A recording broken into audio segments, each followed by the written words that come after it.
Paano kung itanong ko sa iyo, nahanap mo na ba kung bakit inilagay ng Diyos ang trabahong hinahatak mo sa gitna ng iyong landas? Oo, yung trabahong minsan nakakapagod sa iyo, na nagpapabuntong hininga sa iyo ng pagkabigo o kaya'y nagpapatanong sa iyo ng bakit ako Diyos? Paano kung sabihin ko sa iyo na ang trabahong ito, kasama ng lahat ng hirap at hamon nito, ay ang lihim na pintuan na pinili ng Diyos para itaas ka, para baguhin ka, at para buksan ang mga daan na hindi mo inaasahan? Parang imposible, di ba? Pero paano kung may nakatagong kapangyarihan dito, isang plano ng Diyos na iilan lang ang nakakaalam, pero maaaring magbago ng buong paraan ng pagtingin mo sa buhay mo? Isipin mo ito kasama ko. Ilang beses ka nang nagtaka kung ano ang layunin ng sobrang pagmamadali, ng mga oras na ginugol, ng mga gawain na parang walang katapusan. Ang buhay minsan parang isang misteryo na parang sinusulat ng Diyos, ang isang aklat na puno ng mga palaisipan na siya lang ang nakakaalam ng wakas. Pero narito ang katotohanang natutuklasan ng iilan. Ang tinuturing mong pasanin, nakikita ng Diyos bilang paghahanda. Ang tinuturing mong problema, tinuturing niyang daanan. At sa mga susunod na minuto, sasamahan kita sa pagtuklas ng lihim na ito na nais ipakita ng Espiritu Santo. Isang bagay na maaring magbago hindi lang ng paraan ng pagtingin mo sa trabaho mo, kundi ng paraan ng pamumuhay mo, ng iyong pananampalataya at pagharap sa iyong mga araw. Kaya bago tayo magsimula, hinihikayat kita na mag-iwan ng komento ng isang maikling pangungusap. Panginoon, ipakita mo sa akin ang iyong layunin sa aking trabaho. Isulat mo ito ngayon dahil kapag inilagay mo sa salita ang iyong hangarin, may espesyal na nangyayari, nabibigyan ng tinig ang iyong pananampalataya at naririnig ng Diyos ang iyong dalangin. At kung nararamdaman mo sa iyong puso, i-like mo na ang video na ito. Alam mo ba kung bakit? Ang bawat like ay tumutulong sa YouTube na ipakita ang mensaheng ito sa mas maraming tao na nangangailangan marinig na may plano ang Diyos, kahit sa mga laban ng araw-araw. Tinutulungan mo ang pagpapalaganap ng salita ng Diyos at binabati kita dahil diyan, napakabuti ng puso mo sa pagsali rito. Tingnan mo kung paano konektado ang lahat. Ang pag-like, pag-subscribe at pagsubaybay sa channel na ito ay higit pa. Sa simpleng kilos, ito ay hakbang ng pananampalataya na maaring magbukas ng mga pintuan sa espiritual na buhay mo. Kapag sumali ka rito, sinasabi mong oo sa tawag ng Diyos na lumago at maunawaan ang kanyang mga daan. Maraming kapatid sa buong mundo ang gumagamit ng mga video na ito bilang suporta sa espiritu. Lalo na ang mga walang simbahan, malapit na matatawag nilang tahanan. Kaya hinihiling ko sa iyo, magkomento ka. Maaring ito ay isang kahilingan sa Diyos, isang sitwasyon na naranasan mo na sa trabaho, o simpleng amen. Pinapalakas nito ang iyong pananampalataya at nagbibigay inspirasyon sa iba na nanunood. At narito ang isang pahiwatig. Ang halos huling bahagi ng video na ito ay maaaring maglaman ng susi para buksan ang isang biyaya na espesyal na inihanda ng Diyos para sa iyo. Kaya samahan mo ako hanggang dulo, dahil malapit nang magsimula ang pag-aaral. Ihanda mo ang iyong puso, kunin mo ang iyong Biblia at sama-sama nating tuklasin kung ano ang nais ituro sa atin ng Espiritu Santo ngayon. Si Jose at ang hukay ng pagtataksil, isipin mo saglit na ikaw si Jose, ang batang mapangarap sa Genesis 37. Mayroon siyang mga pangitain na puno ng pangako mula sa Diyos na nagbigay ng pag-asa sa kanyang puso. Pero biglang-bigla naglaho ang lahat. Ang sarili niyang mga kapatid ang nagtaksil sa kanya niya, itinapon siya sa isang tuyong hukay at ipinagbili bilang alipin. Isipin mo ito, ano ang mararamdaman mo kung ang trabaho ng buhay mo na inakala mong regalo mula sa Diyos ay biglang naging isang madilim na hukay, isang lugar ng kahihiyan? Baka naranasan mo na ito. Isang trabaho na akala mo'y maganda, pero ngayon pakiramdam mo'y nakakulong ka, na parang nakalimutan ka na ng Diyos. Pero narito ang lihim na hindi alam ni Jose noon. Ang hukay na iyon, ang sapilitang trabaho bilang alipin sa Ehipto, ay hindi ang katapusan ng kwento. Ito ang simula ng plano ng Diyos para itaas siya. Bawat araw na nagdadala ng mga pasanin sa init ng araw, bawat utos na natanggap niya mula sa kanyang mga amo ay isang hakbang na binubuo ng Diyos para dalhin siya sa palasyo. Napaisip ka na ba na ang trabahong hinintay mo ngayon ay maaaring ang hukay na ginagamit ng Diyos para ihanda ka sa mas malaki? Hindi madali itong makita kapag tumutulo ang pawis at sarado ang mga pintuan. Pero ang itinuturo sa atin ni Jose ay ginagawa ng Diyos ang mga ginamit ng tao para ibagsak tayo bilang mga kasangkapan para itaas tayo. Tingnan mo ang buhay mo ngayon. Baka nakakapagod ang trabaho mo paulit-ulit o di kaya'y hindi makatarungan. Baka pakiramdam mo'y nagdadala ka ng pasaning hindi mo nararapat. Pero paano kung dun mismo sa lugar na hindi mo inaasahan, hinuhubog ng Diyos ang iyong pasensya, ang iyong lakas, ang iyong pananampalataya? Hindi nagreklamo si Jose sa hukay, nagtitiwala siya kahit hindi niya nauunawaan. At ikaw, ano ang ginagawa mo sa hukay ng buhay mo? Nagmumurmul ka ba o sinisimulan mo nang makita na bawat hirap ay isang pinturang iginuhit ng Diyos para sa iyong hinaharap? Alam ko na hindi laging madali. Minsan nakakapagod ang trabaho, nagpapatanong kung sulit ba itong ipagpatuloy. Pero ang Diyos na nakakita kay Jose sa ilalim ng hukay ay nakikita ka rin ngayon sa eksaktong lugar kung nasaan ka. Hindi kanya iniwan. Siya ay nagtatrabaho sa likod ng mga eksena, tinutupi ang bawat detalye para dalhin ka sa lugar na hindi mo inaasahan. Bago natin ipagpatuloy, inaanyayahan kita na maging miyembro ng channel. Alam mo ba kung bakit? Sa pamamagitan nito, tinutulungan mo ang magbigay ng pagkain sa mga nagugutom sa buong mundo. At pakikalimusan, huwag iskip ang mga ad. Kung hindi mo kayang maging miyembro, bawat panunood ay gumagawa rin ng pagbabago. Ang iyong pagsali rito ay isang gawa ng pag-ibig na umaalingaw-ngaw lampas sa nakikita mo. Ngayon, sabihin mo sa akin sa mga komento, ano ang hukay na hinaharap mo sa iyong trabaho ngayon? Isulat mo ito dahil kapag inilagay mo sa salita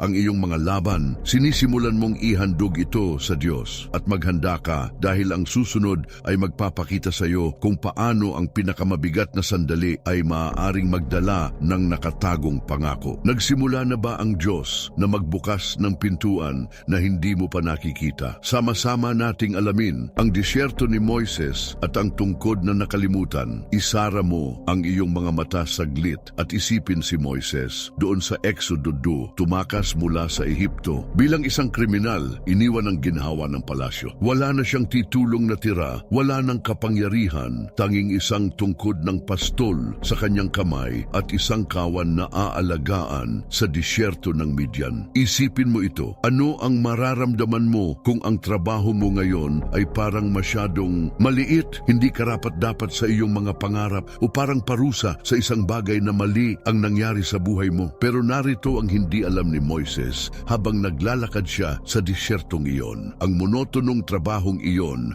ang panahon ng katahimikan at paghihintay ay ang pagsasanay ng Diyos para sa isang bagay na hindi pangkaraniwan. Ang tungkod na iyon na ginamit niya para pangalagaan ang mga tupa ay siya ring magbubukas ng dagat na pula. Bawat araw sa disyerto, bawat hakbang sa alikabok ay nagtuturo kay Moises na makinig sa boses ng Diyos, umasa sa Kanya, mamuno ng may kababaang loob. At ang iyong trabaho na minsan hinahamak mo, paano kung ito ang disyerto na pinili ng Diyos para turuan ka ng isang bagay na mauunawaan mo lang sa hinaharap? Naiintindihan kita, kapatid. May mga araw na tumunog ang alarma at naisip mo, isa na namang araw nito, dumadating ang pagod, tumitimbang ang rutina at parang walang nagbabago. Pero ang ipinapakita sa atin ng kwento ni Moises ay ang mga bagay na simple na ginagamit ng Diyos para gawin ang imposible. Kailangan lang nito ng iyong pagsunod at pananampalataya. Nang sumunod ang babae at nagsimulang magbuhos ng langis, nangyari ang himala. At sa iyong trabaho,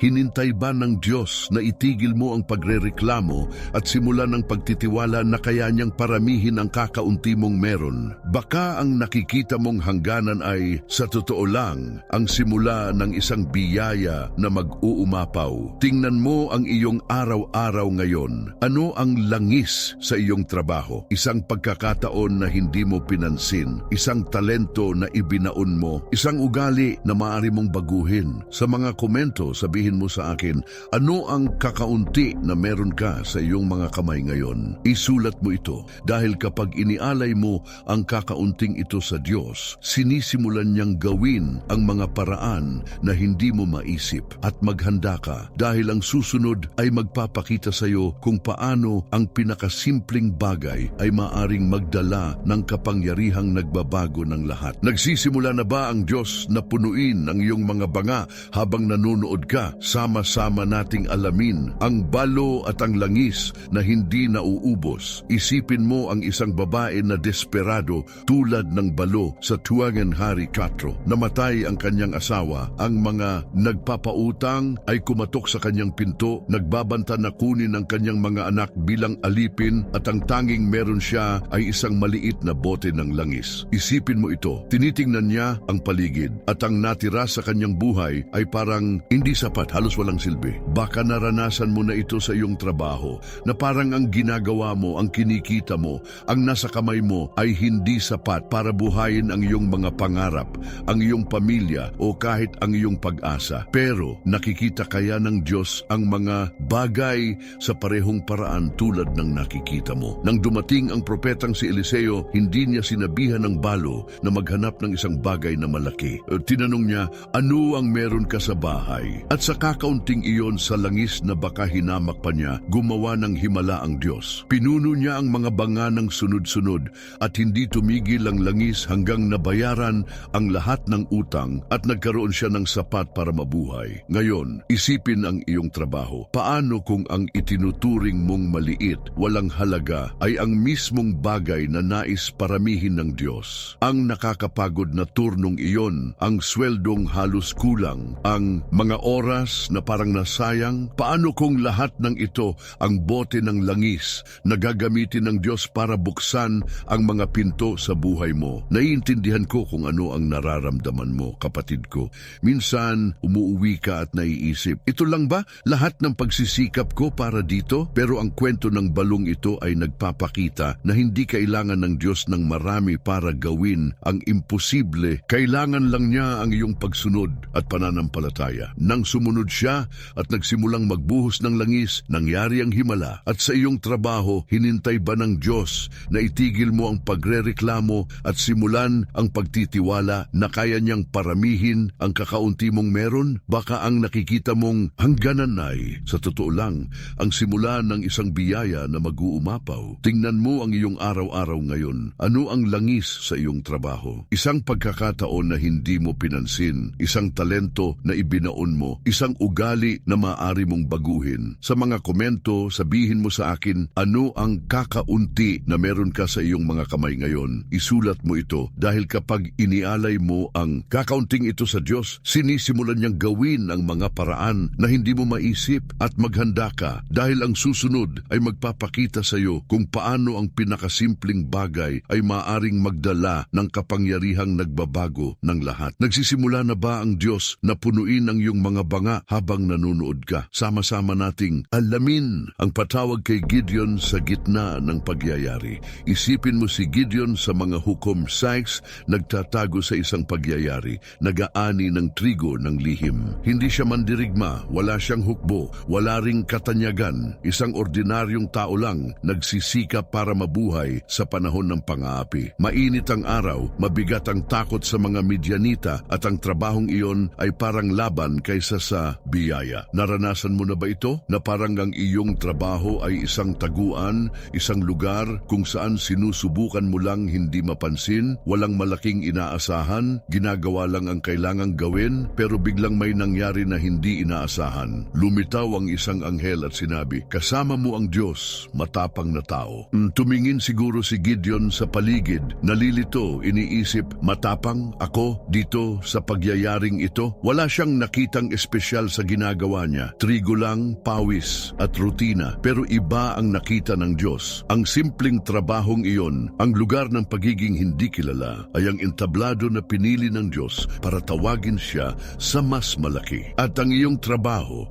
na minsan iniisip mong walang halaga, paano kung ito ang pagyayari kung saan tinatawag ka ng Diyos para maging higit sa inaakala mo? Naiintindihan kita, kaibigan ko. May mga araw na parang nilulunok ka ng trabaho, na parang isa ka lang sa marami, walang layunin, walang natatangi. Pero ang ipinapakita sa atin ni Gideon ay hindi pinipili ng Diyos ang malalakas, mayayaman o sikat. Pinipili niya ang mga handang magtrabaho sa kung ano ang meron sila kahit na sa isang nakatagong pagyayari. Baka ngayon ay trigo lang ang inaani mo, pero nakikita ka na ng Diyos na namumuno sa mga hukbo. Ang pagsisikap na inilalagay mo ngayon kahit walang palakpak ay ang bumubuo sa karakter na gagamitin niya para itaas ka. Bago natin ipagpatuloy, inaanyayahan kita na maging miyembro ng channel. Alam mo ba kung bakit? Sa pamamagitan nito, tinutulungan mo ang magbigay ng damit sa mga nangangailangan sa buong mundo. Isang simpleng kilos na sumasalamin sa puso ng Diyos. At pakikalmahan, huwag iskip ang mga ad kung hindi mo kayang maging miyembro. Bawat panonood ay gumagawa rin ng pagbabago. Ang iyong pagsali rito ay isang binhi ng biyaya. Ngayon, sa mga komento, sabihin mo sa akin, ano ang pagyayari kung saan ka nagtatrabaho ngayon? Isulat mo ito dahil kapag kinilala mo kung nasaan ka, sinisimulan ng Diyos na ipakita sa iyo kung sino ka maaaring maging. At tingnan mo, ang susunod ay magpapakita sa iyo kung paano kahit ang mga lugar na hindi malamang ay maaaring magtaglay ng isang banal na tawag. Handa na ba ang Diyos na ilabas ka mula sa taguan at ilagay ka sa harap ng tagumpay na hindi mo inaasahan? Samahan mo ako dahil ang sagot na ito ay maaaring magbago ng lahat. Si Ruth at ang mga bukid ni Boaz. Isipin mo si Ruth sa Ruth 2, isang dayuhan sa hindi pamilyar na lupain, naglalakad sa mga bukid ng Sibada. Wala siyang anuman, walang bahay, walang seguridad, walang pangako ng magandang kinabukasan. Ang tanging ginagawa niya ay magtrabaho, nangunguha ng mga natirang uhay ng Sibada mula sa mga gumagapas. Isang simpleng gawain na kayuko sa ilalim ng mainit na araw. Naranasan mo na ba ito na parang ang iyong trabaho ay isang araw lang ng pagsisikap, nangunguha ng mga mumo nang hindi alam kung may mas maganda pang darating? Habang siya ay tahimik na nagtatrabaho, napansin ni Boaz, ang may-ari ng bukid, ang kanyang dedikasyon. Hindi niya nakita ang isang ordinaryong Moabita. Nakita niya ang isang babaeng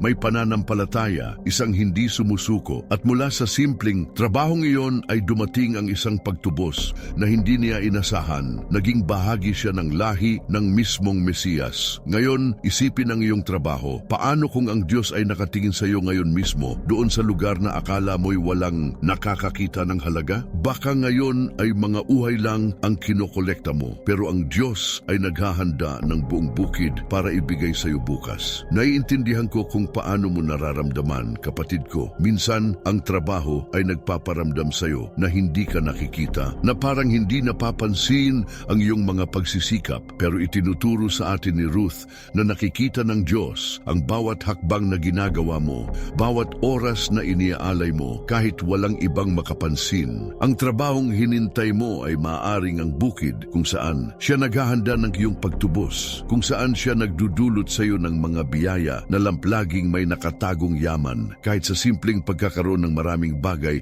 na natutunan sa iba't ibang relihiyon maliban sa Diyos na ating Diyos na makapangyarihan sa lahat na siyang gumawa ng langit at lupa. Sa mga komento, sabihin mo sa akin, ano ang bukid na inilagay sa iyo ng Diyos ngayon? Isulat mo ito ngayon dahil kapag inialay mo ang bukid na ito sa Kanya, sinisimulan niyang ipakita ang hinahanda niya para sa iyo. At maghanda ka dahil ang susunod ay magpapakita sa iyo kung paano kahit ang pinakamababang trabaho ay maaring magdala ng destinong walang hanggan. May darating na ba na Boaz sa iyong kwento? Sama-sama nating alamin. Si David at ang mga tupa. Sa kalungsuran, isipin mo si David, isang batang pastol pa lamang sa 1 Samuel 16, nangangalaga naga sa mga tupa ng kanyang ama, sa mga ilang ng Bethlehem. Wala siyang manonood, wala ring karangalan, tanging kawan, tungkod at tunog ng hangin lang ang kasama niya. Araw-araw, hinaharap niya ang kalungsuran, ang pagkabagot. Minsan, kahit ang panganib mula sa mga mababangis na hayop. Naranasan mo na ba ito sa iyong trabaho? Na parang nasa isang nakahiwalay na lugar ka, kung saan walang nakakakilala sa iyong pagsisikap, kung saan ang ginagawa mo ay parang walang epekto? Baka naisip mo na rin, Diyos, bakit ako narito nangangalaga sa mga tupang ito na walang nakakakita? Pero habang si David ay naglalakad sa mga pastuhan na iyon, may makapangyarihang nangyayari. Hindi niya alam, pero bawat sandali roon ay isang aral mula sa Diyos. Sa pagprotekta sa mga tupa,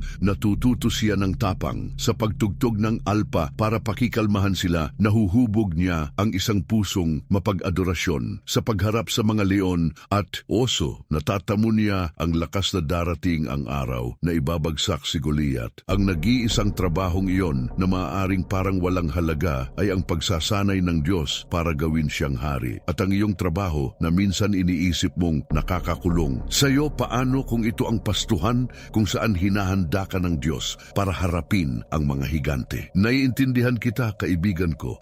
May mga araw na parang walang katapusan ng trabaho, na parang umiikot ka lang sa parehong lugar, hindi umuusad. Pero ang ipinapakita sa atin ni David ay hindi nasasayang ang anumang sandali ng buhay mo sa Diyos. Bawat oras na ginugugol mo ron, kahit sa kalungsuran, ay isang pamumuhunan na ginagawa ng Diyos sa iyo. Baka hindi mo makita ang palasyo ngayon, pero kinukoronahan ka na niya ng mga aral na magniningning kapag dumating ang tamang oras. Ang sikreto ay huwag sumuko sa pastuhan dahil doon hinuhubog ng Diyos ang mga hari. Isipin mo ito, ano ang natututunan mo sa iyong pastuhan ngayon? Tapang ba para harapin ang mga hamon? Pasensya ba para hintayin ang panahon ng Diyos? Sa mga komento, sabihin mo sa akin, ano ang tupa na inaalagaan mo sa iyong trabaho ngayon? Isulat mo ito dahil kapag kinilala mo ang ipinagkatiwala sa iyo ng Diyos, sinisimulan niyang ipakita ang hari o reyna na hinuhubog niya sa iyo. At tingnan mo, ang susunod ay magpapakita sa iyo kung paano kahit ang pinakatahimik na araw ay maaaring magtaglay ng tawag na uugong sa mga henerasyon. Handa na ba ang Diyos na ihanda ka para sa isang Goliath na hindi mo pa nahaharap? Samahan mo ako dahil ang sagot na ito ay maaaring nasa malapit na. Nehemias at ang mga guho ng Jerusalem. Isipin mo si Nehemias sa Nehemias 2, isang tagapagsilbi ng hari ng Persya,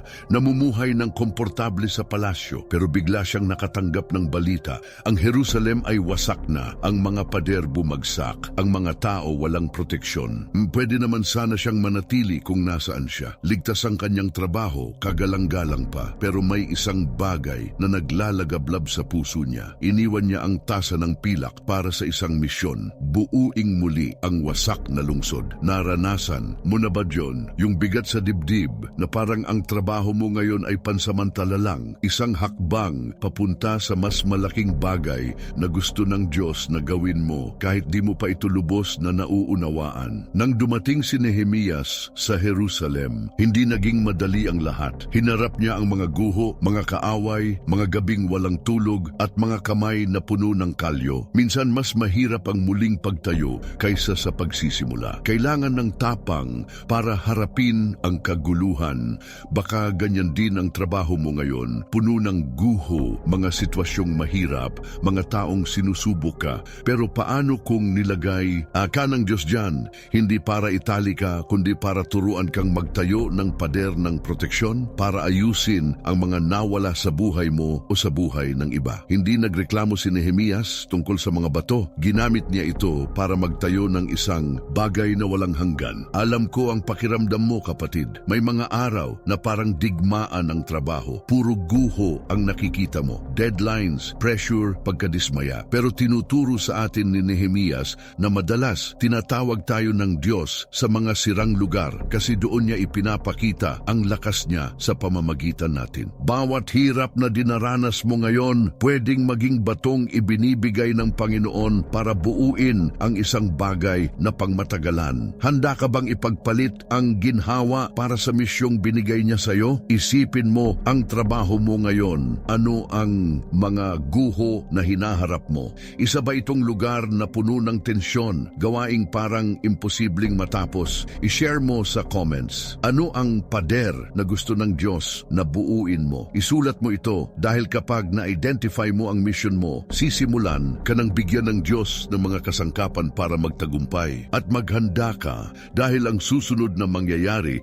ay magpapakita kung paanong kahit ang pinakamahirap na laban ay pwedeng mauwi sa tagumpay na hindi inaasahan. Tinatawag ka ba ng Diyos para maging isang Nehemias sa henerasyon mong ito? Tara, tuklasin natin yan ng magkasama. Si Pablo at ang paggawa ng mga tolda, isipin mo si Pablo, ang dakilang apostol sa Gawa 13, nakaupo sa isang maliit na paggawaan sa Korinto. Ang mga kamay niya puno ng kalyo mula sa pagtatahi ng mga tolda. Siya na nakatagpo si Jesus sa daan patungong Damasco, na nangangaral ng may kapangyarihan at autoridad. Hindi lang siya nabuhay sa mga himala. Nagtatrabaho siya araw-araw sa isang simpleng hanap buhay. Isipin mo yan, isang lalaking may napakalaking misyon pero hindi nahiyang pagpawisan para suportahan ang tawag ng Diyos sa buhay niya. Naranasan mo na bang tingnan ang trabaho mo at isipin, hindi ito bagay sa pangarap na meron ako o masyado itong maliit para sa pangakong binigay ng Diyos sa akin? Pero ito ang alam ni Pablo. Ang pagtatahi ng tolda ay hindi hadlang, ito'y tulay sa kinikita niya na ipagpatuloy niya ang misyon, na ipangaral niya ang ebanghelyo sa mga lugar na di pa kailanman narinig ang pangalan ni Jesus.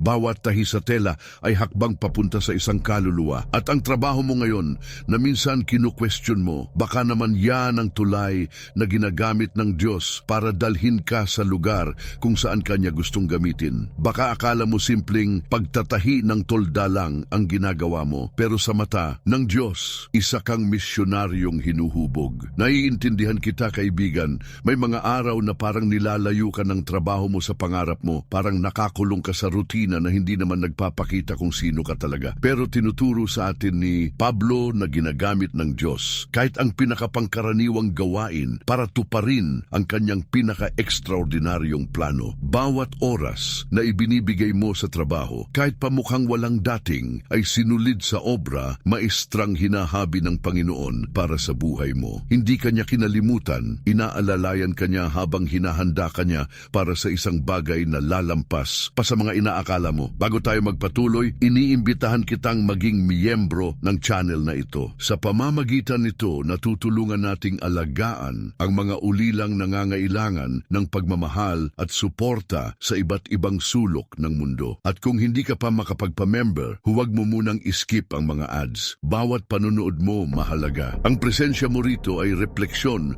ng bukas palad na puso ng Diyos. Ngayon, sa comments, sabihin mo sa akin, ano ang tolda na tinatahi mo sa trabaho mo ngayon? Isulat mo, dahil kapag inialay mo ang pagsisikap mo sa Kanya, sisimulan ng Diyos ipakita kung paanong ginagamit niya yan para iangat ka. At heto pa, ang susunod na parte ng mensaheng ito ay maaaring susi para buksan ang isang biyayang matagal nang nasa harapan mo pero hindi mo napapansin. Baka malapit ng gawing ministeryo ng Diyos ang tolda mo, isang ministeryong magpapabago ng maraming buhay. Kaya samahan mo ako hanggang dulo dahil ang kasagutan ay paparating na. Narating na natin ang wakas, kapatid kong lalaki at babae, at nais kitang batiin mula sa puso ko dahil nanatili ka rito hanggang ngayon. Iilan lang ang may lakas ng loob at pananampalataya para lumalim sa isang mensaheng gaya nito, at ikaw ay espesyal dahil nariyan ka. Ngayon, magkasama tayong naglakbay sa mga balon,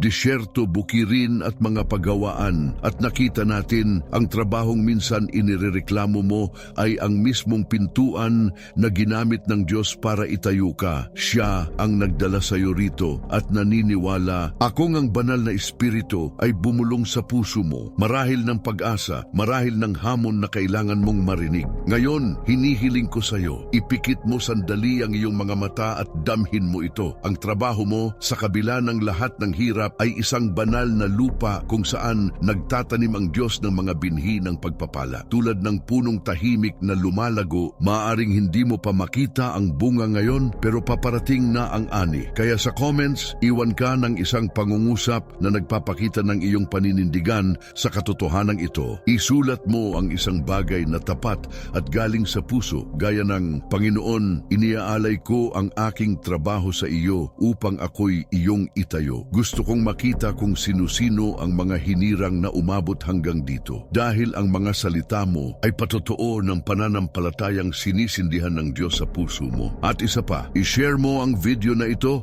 sa isang taong alam mong kailangang makarinig nito. Isipin mo ang isang kaibigan o katrabaho na nawawala sa disyerto ng reklamo, baka ikaw ang ilaw na ginagamit ng Diyos para maabot siya. At kung hindi ka pa nakasubscribe sa channel, gusto kong itanong sa iyo ng buong lambing, ano ang pumipigil sa iyo? Ang hindi pagsali ay paglimot sa pagkakataong panatilihing buhay, ang apoy na sinimulan ng Diyos sa puso mo. Pero kung bahagi ka na ng pamilyang ito, maging proud ka. Isa kang sisidlan sa kamay ng manlililok, tumutulong magpalaganap ng liwanag ng kanyang salita. Ang pananatili mo rito ay mahalaga dahil bawat video ay isang ladrilyo sa pagtatayo ng iyong pananampalataya. Isipin mo ang mga binhi na itinanim natin ngayon, kailangan nila ng pag-aaruga para tumubo. Bago ka umalis, iniimbitahan kitang maging miyembro ng channel upang makatulong sa mga taong dumaraan sa matitinding pagsubok sa iba't ibang bahagi ng mundo. O kahit huwag mong iskip ang ads dahil bawat panunood mo ay isang alay ng pagmamahal. At ngayon, tumahimik ka saglit habang tumutugtog ang musika. Huwag mong i-pause ang video. Hayaang lamnan ng Diyos ang puso mo. Purihin mo siya para sa araw na ito. Pasalamatan mo siya